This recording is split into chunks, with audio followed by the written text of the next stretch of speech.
Hi there, Sandra here from the Schwowin's Nest. Welcome to my 12 Days of Christmas series. My first project is a thrift store flip. You can see that I have already tried to do something with these. They are a set of 4 wooden coasters, and I was starting to do some different things with them back in the springtime and then gave up on that.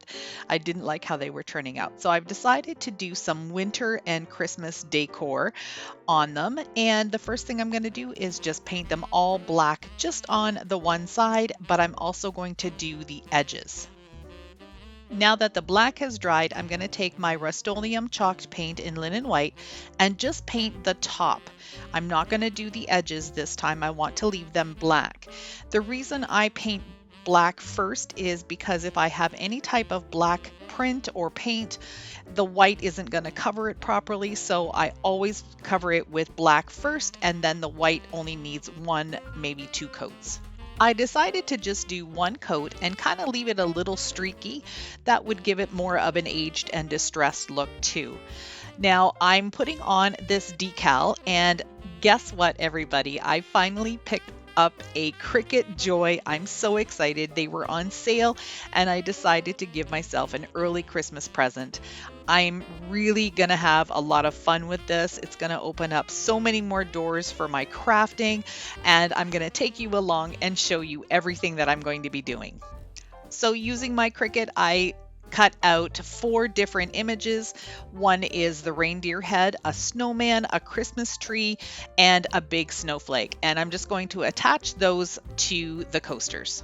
To add a little bit more detail and to frame out the images, I'm taking a really thin black marker, and this is actually a Sharpie pen, and I'm just going to do a little line stroke all the way around, and that'll just frame it out really nicely. I think I'm staying about 1/4 of an inch from the edge, and I'm just eyeballing it, and I'll do that for all 4 coasters.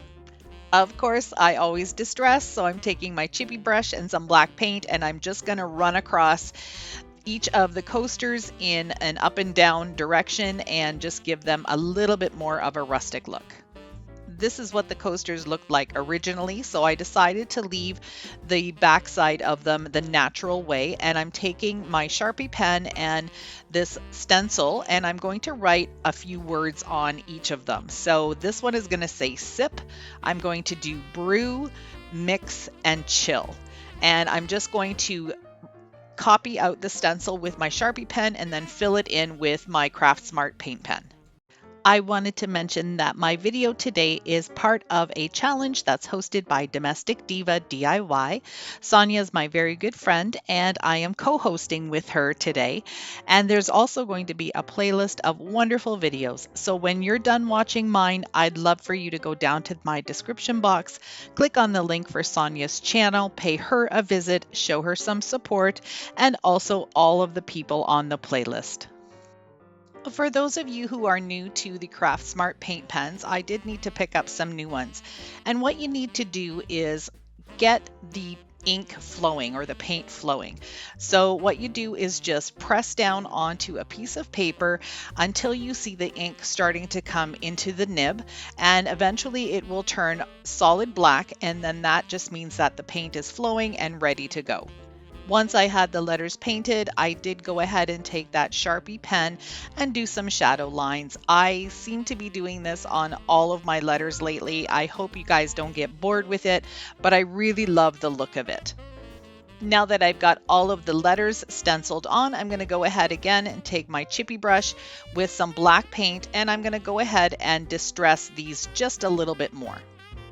The last thing to do is seal them with a couple of coats of Mod Podge on each side, including the edges.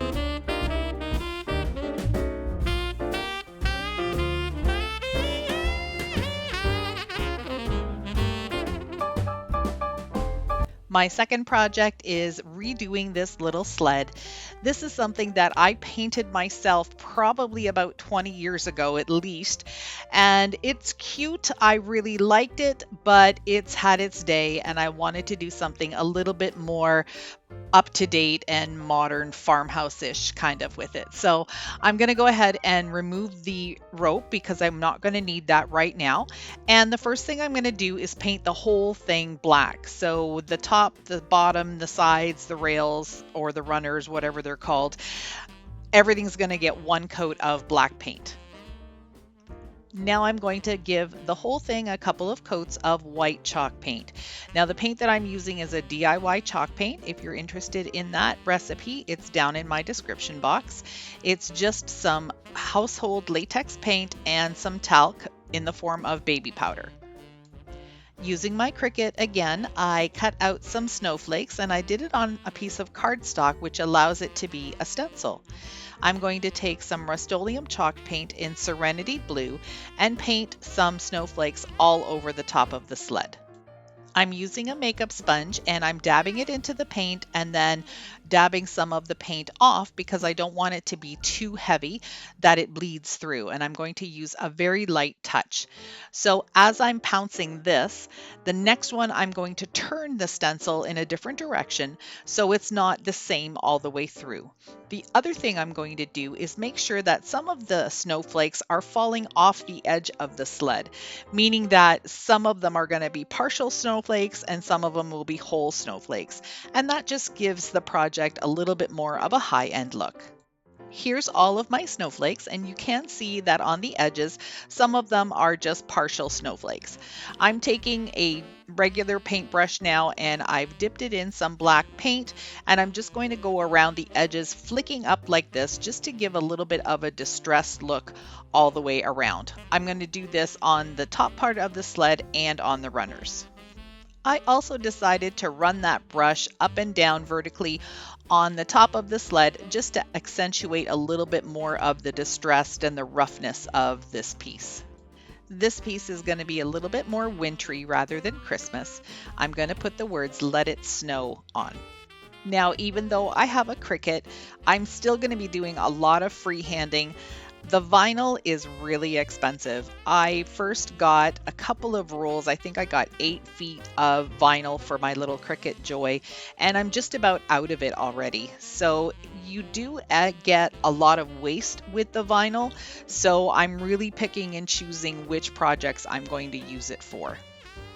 For the word snow, I'm going to put a piece of tape on the bottom where I want the letters to sit, and I'm also going to put another piece of tape on the top so I have all my letters the same height.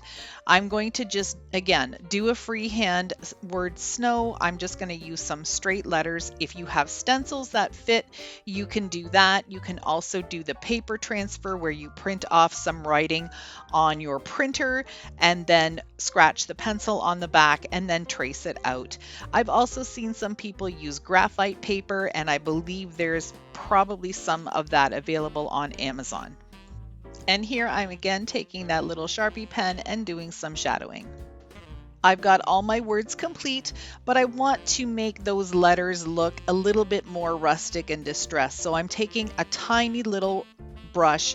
I'm doing some dry brushing just by pouncing up and down a little bit.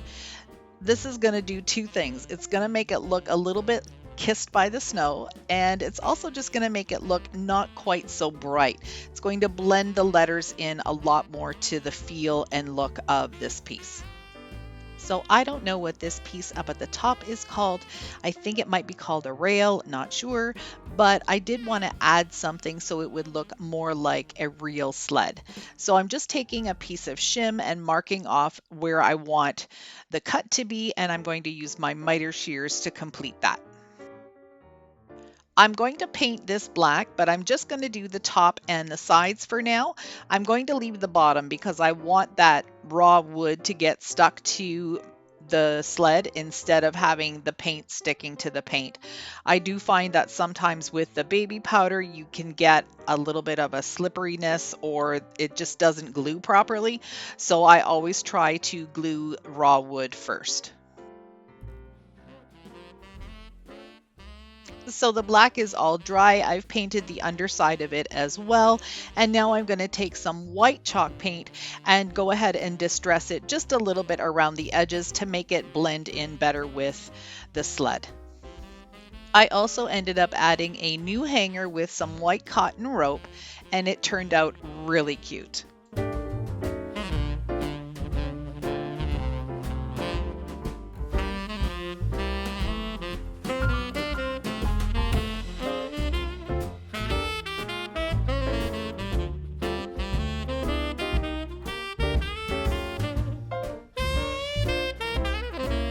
This is a picture frame that I thrifted a while ago. I thought it was really on trend because of the little circles on it. They kind of look like beads. The glass in this actually doesn't pop out, which is a good thing, but I am going to reinforce it with some hot glue. The backing of this frame is pretty torn up, so I'm just going to trace around it on some black cardstock, cut that out, and then I'm going to just use a glue stick to glue it right on top of the glass. I tried to use the combination of the permanent glue and hot glue. That didn't work for me. I ended up using all Weld Bond glue because the hot glue just popped right off. It really didn't stick at all. I don't know what I'm doing wrong, but I decided to just use the Weld Bond and put a weight on top of it and just let it sit and dry. While that's drying, I'm going to go ahead and give the bottom a coat of DIY chalk paint. I just want it all to be the same color, and you can see that the glue is not the same color, so I'm just going to go ahead and give it more of a finished look. I'm going to paint the candlestick with the same black as well. Now I've flipped it over and I'm going to paint the top, including the glass, black. And I think I said this was a DIY black chalk paint. This is actually folk art black chalk paint, and I really love this paint. I have not been able to find a lot of colors at my Walmart, but when I was there recently, I picked up a white, a Parisian gray, and this black. So that's what I've decided to use for this project. Now I'm going to give it a couple of coats of white chalk paint. The last thing I'm going to do is take a small dry brush and dip it in the black paint and run it across the little bead detailing. I think it's going to make it look absolutely gorgeous.